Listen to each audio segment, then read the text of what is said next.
Over the weekend, reports came in from numerous people who attended Mass with the FSSP or Institute of Christ the King that will shed some light on these rumors about more anti-traditional liturgy decrees coming down from Rome.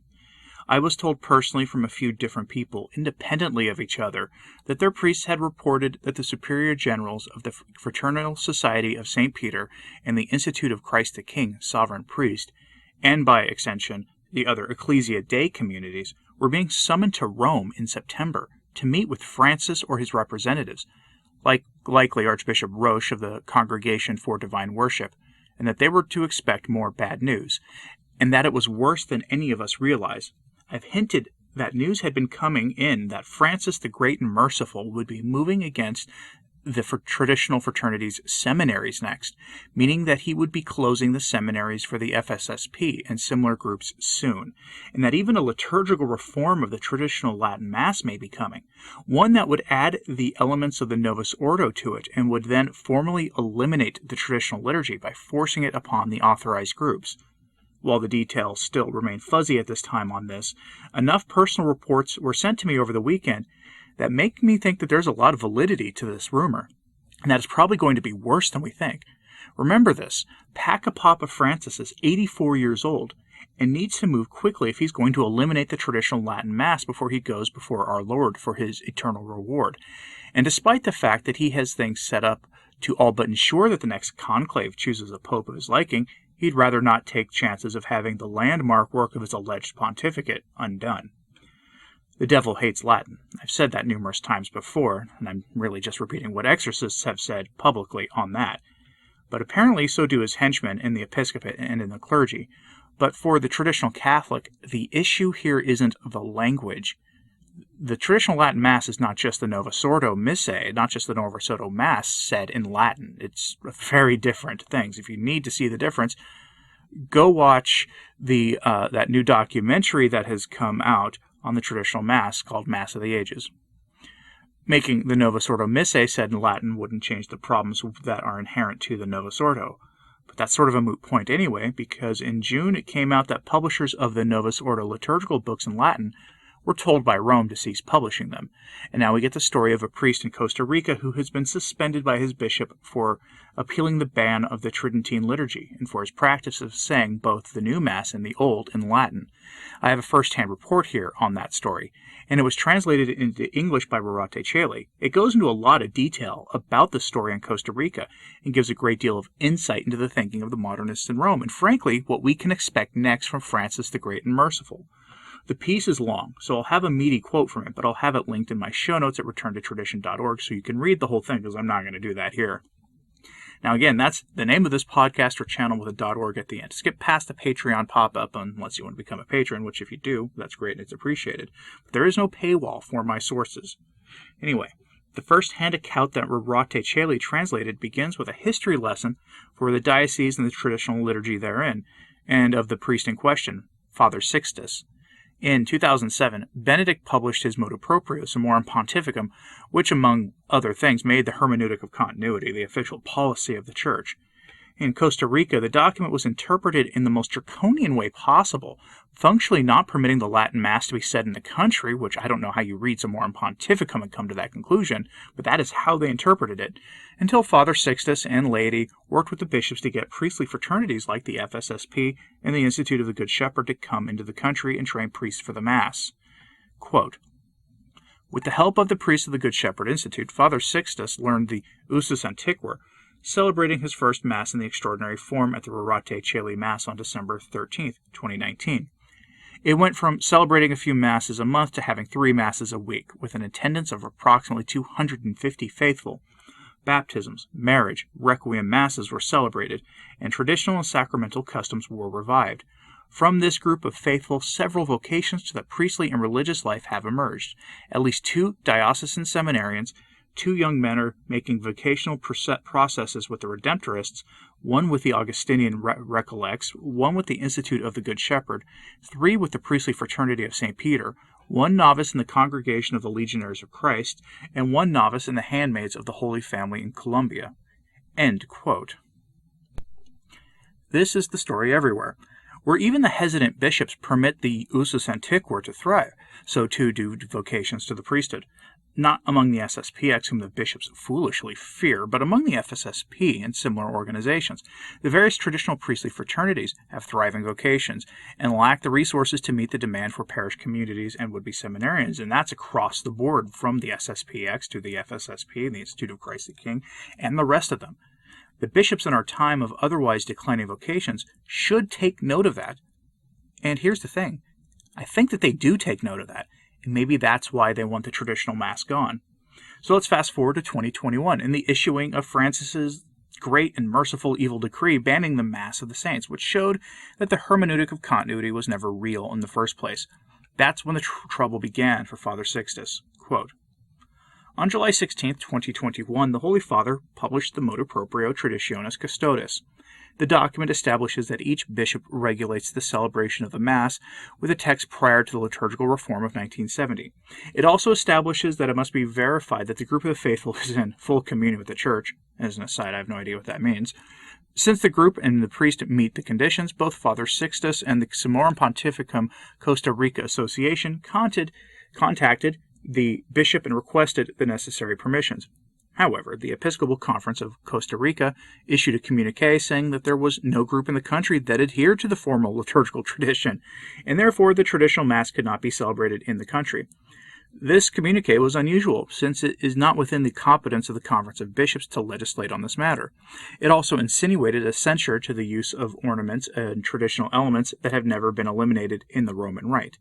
It seems that behind this document was the executive secretary of the National Liturgy Commission, a professoriate in France from a liturgical school strongly opposed to the hermeneutic of continuity proposed by Benedict XVI. End quote. This act by Francis revealed what many of the bishops really think about the Latin Mass and about us, as well as the major thinkers in the Church today. That we don't actually exist except as thorns in their side. That we're not actually in the Church. It's a sad reality of the present state of the Church, and this is why I talk about the ape of the Church so much. And in many ways, it has already existed for some time, and you need to really consider the implications of that. That's what we're seeing in these kinds of statements. And there is something about not only the Tridentine Rite that they hate, but also about the Latin language itself. They hate these things for the same reasons that their spiritual father, Martin Luther, did, that it represents the continuity of the Catholic faith, the rock on which it was built, and the apostolic faith that abhors innovation and worldliness. For Father Sixtus, he tried to do what he thought was the right thing to do. He tried to obey. He tried to submit to the authority of his ordinary by saying the new Mass in Latin, too. What follows is a long quote, but it gets to the heart of the matter. Quote, since the celebration of the Mass with the 1962 Missal could not be maintained, Father Sixtus, encouraged by the faithful and in order to ensure the accompaniment and rapprochement to the Reformed liturgy in 1970, continued to celebrate the new Mass in Latin. The faithful donated to him the Editio Typica Tertia Emendata of the Missale Romanum of 2008, published by the Vatican Bookstore, that is, as an aside, the Novus Ordo liturgical books in Latin for the priest. A week later, even when the Summorum Pontificum Association had met with the bishop and he had assured them that he would find a way to give them the proper pastoral accompaniment, the Diocese of Alajuela published a decree prohibiting the use of pre-1970 liturgical books throughout the diocese. The document also denied the existence of a group of faithful who since the time of the Reform had remained adherent to the 1962 Missal, although at no time has this been a condition for the validity of the group of the faithful.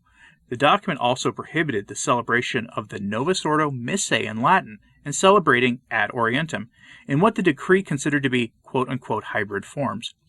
This provision is not only contrary to canon law, which allows every priest to celebrate Mass in Latin, but to various documents which also allow even ad orientem celebration. Father Sixtus, advised by some canonists, initiated a process of canonical appeal. For its part, the Association Summorum Pontificum Costa Rica requested the intervention of the Apostolic Nuncio, Monsignor Bruno Musaro, who recommended a new meeting with the bishop. One of the signatories of this decree was the judicial vicar of the Diocese of Alajuela, who in social networks expressed derogatory comments towards the faithful attending the traditional Mass, saying that they had, quote, biased positions or amateurish affinities, end quote. Following Father Sixtus's appeal in a meeting with the bishop on behalf of the association, in which Monsignor Buejes reaffirmed that he would maintain the ban on the traditional Mass, A modification to the diocesan decree, dated August 4th, was published. The new document insisted that the group of faithful had not existed since the time of the liturgical reform, and that therefore their desire to have the Tridentine Mass was a, quote, created necessity, continued to maintain the prohibition to use the Missal of St. John the 23rd, and that the only Missal that could be used in the country was the one edited in Spanish by the Mexican Episcopal Conference. The document eliminated the part referring to the use of Latin in the 1970 liturgy. The document was accompanied by the response to Father Sixtus's appeal, which continued to insist on elements contrary to universal law, refusal that the Mass in its ordinary form be celebrated in Latin and ad orientem. Father made the second appeal. Less than a week later, the people of God were surprised to learn that the bishop had asked Father Sixtus to stop being pastor and to retire for a few months to his family home, without the possibility of celebrating Mass in public and hearing confessions only in his home. After several moments of dialogue with the bishop, Father, moved by a deep love for the Church, renounced to continue the process of canonical appeal and accepted the bishop's decision. End very lengthy quote.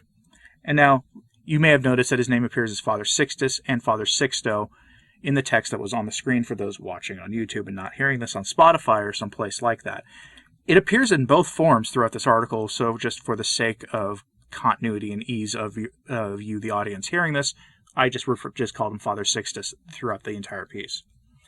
And so for that, I tell you to pray for him, for the priest, and pray for the men who seem to hate our patrimony so much that they will preach Lutheran justification theology at their weekly audiences and will give those who don't share our faith all manner of permissions to sacrilegiously receive communion in the church while hammering faithful Catholics who simply want the same faith as our forebears. And pray for the heads of the FSSP, the Institute of Christ the King, Institute of Good Shepherd, and other priestly fraternities. We're seeing more draconian bans coming down in America and Europe, and I'll have more on that and something that flew under the radar about Francis's embrace of Lutheran theology tomorrow, unless something comes up in the news, which probably will happen, but we'll see. One thing that I have been hearing is that some FSSP priests are now openly ruminating on the end of 2 Corinthians chapter 6, which reads as follows, and pay close attention, quote, "Bear not the yoke with unbelievers, for what participation hath justice with injustice, or what fellowship hath light with darkness, and what concord hath Christ with Belial, or what part hath the faithful with the unbeliever? And what agreement hath the temple of God with idols? For you are the temple of the living God, as God saith, I dwell in them and walk among them, and I will be their God, and they shall be my people. Wherefore go out from among them, and be ye separate, saith the Lord, and touch not the unclean thing. And I will receive you, and I will be a father to you, and ye shall be my sons and daughters, saith the Lord Almighty." End quote. Yes, I have it on very good authority that there are numerous of these priests ruminating on this right now. Fascinating. And that is accompanied by this, which was brought to my attention and confirmed by another FSSP mass-goer that I know. Quote, "It is not often that I write original posts, but today I urge you all to unite yourselves in a storm of prayer. Our priest, FSSP, told us that the Superior General of the fraternity asks all faithful to pray a novena, starting from today, the Feast of the Immaculate Heart of Mary, that would be this past Sunday, offering 1 decade of the Rosary, the descent of the Holy Spirit, the prayer to St. Joseph for the Church, and 3 times the invocation, St. Peter, pray for us. He, the priest, is not an alarmist, but normally well informed, and he said that Traditionis Custodes was only the, quote, premonitory shaking, end quote, for the storm that is to come, and that it should not hit us unprepared. He admonished us strongly to stay faithful to the Holy Father, whatever will come, and to remain together in faith, hope, and charity. I must admit that I am disturbed by the urgency of how the always quiet and gentle priest spoke today. Please pray for the Holy Father." End quote. And that has with it the text of a novena that, while it's on your screen, the text is too small for people to see. And of course, if you're hearing this on Spotify, you can't see anything. So over at returntotradition.org, I will have the text of that novena with the show notes today, so you can actually go and say it. It started this past Sunday, but it's never too late to jump in. So please do it. Returntotradition.org. Look for the post with the name of this video as its title. You'll see it there. Now, Francis has said that he was likely to cause a schism. He said this publicly to reporters. That may happen, even if that sounds unbelievable on the surface. Some of the more recent and otherwise obscure approved Catholic prophecy points to this happening, whether it's the diaries associated with Our Lady of Revelation or the diaries known colloquially as the Discourses of Jesus to a Priest from earlier in this century. All say the same thing. A schism is coming, and above all, this looms the unreleased third secret of Fatima and the prophecy of St. Francis of Assisi. This is all tied together. And I may need to put these into a We Were Warned video for next week. I don't usually do them this close together, but I may have to. Let me know if you'd like that, and I'll provide, church news of course permitting. But if this comes, will you stay in union with heresy? That's the question here ultimately. The Archbishop Lefebvre said he was in schism. That modernists controlled Rome, and that's, being in schism with modernism isn't a bad thing. This isn't as cut and dry as that FSSP priest makes it out to be with respect to him. The diabolic disorientation in the church is now a maelstrom of uncertainty and the unknown, and our choices are not so cut and dry. So let me know what you'll do if things get much more draconian in the coming weeks and months in the church. Until then, please pray for the church and for all involved, including the priest and for the priestly fraternities I've mentioned here. And like and subscribe if you haven't. It really does help. I'm Anthony Stine. Ave Maria.